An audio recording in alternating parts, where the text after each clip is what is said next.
SYL, Menteri Pertanian Republik Indonesia, periode 2019-2024, 2 KS, Sekretaris Jenderal Kementerian Pertanian Republik Indonesia, ketiga adalah MH, Direktur Alat dan Mesin Pertanian, Direktorat Jenderal Prasarana dan Sarana Pertanian, Kementerian Pertanian Republik Indonesia.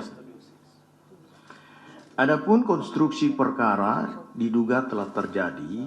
Pertama, SYL menjabat sebagai Menteri Pertanian RI periode 2019 sampai 2024 di Kementerian Pertanian Republik Indonesia. Selanjutnya dalam periode kepemimpinan SYL ini selaku Menteri Pertanian, KS diangkat dan dilantik selaku Sekretaris Jenderal Kementerian Pertanian, dan MH juga diangkat dan dilantik selaku Direktur Alat dan Mesin pada Direktorat Jenderal Prasarana dan Sarana Pertanian Kementerian Pertanian RI.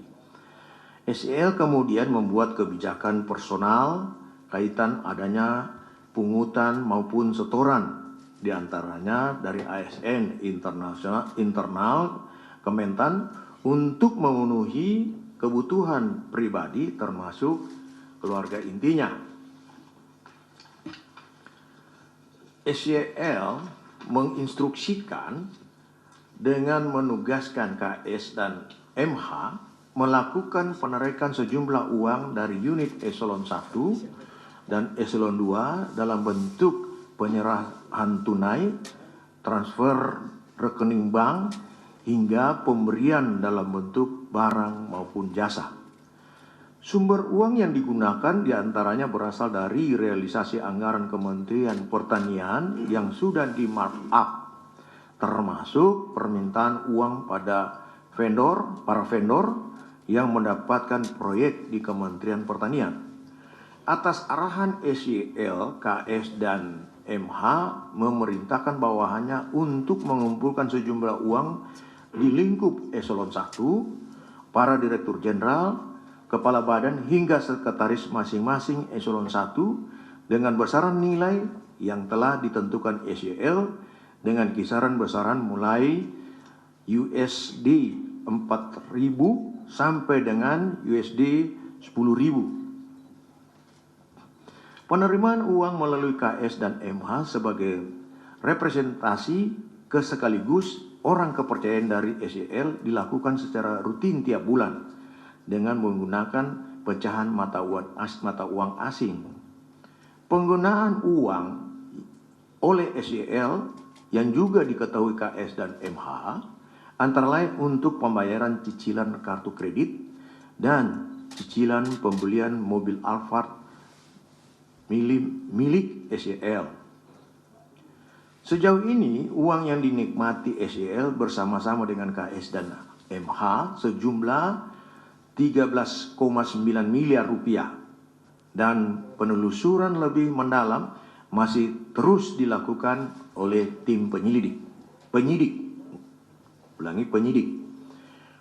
Untuk kebutuhan proses penyidikan, tim penyidik menahan tersangka KS untuk 20 hari pertama terhitung 11 Oktober 2023 sampai dengan 30 Oktober 2023 di rutan KPK.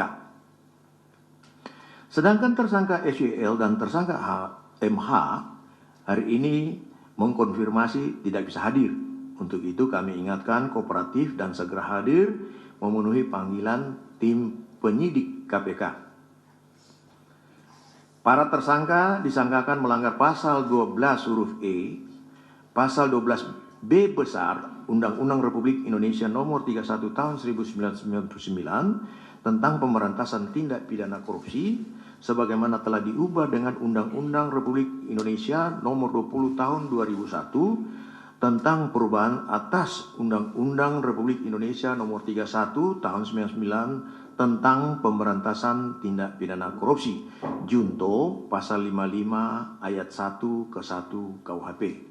Demikian yang dapat saya sampaikan. Mungkin ada penambahan dari Pak? Cukup? Saya kembalikan kepada Humas. Baik, terima kasih Pak.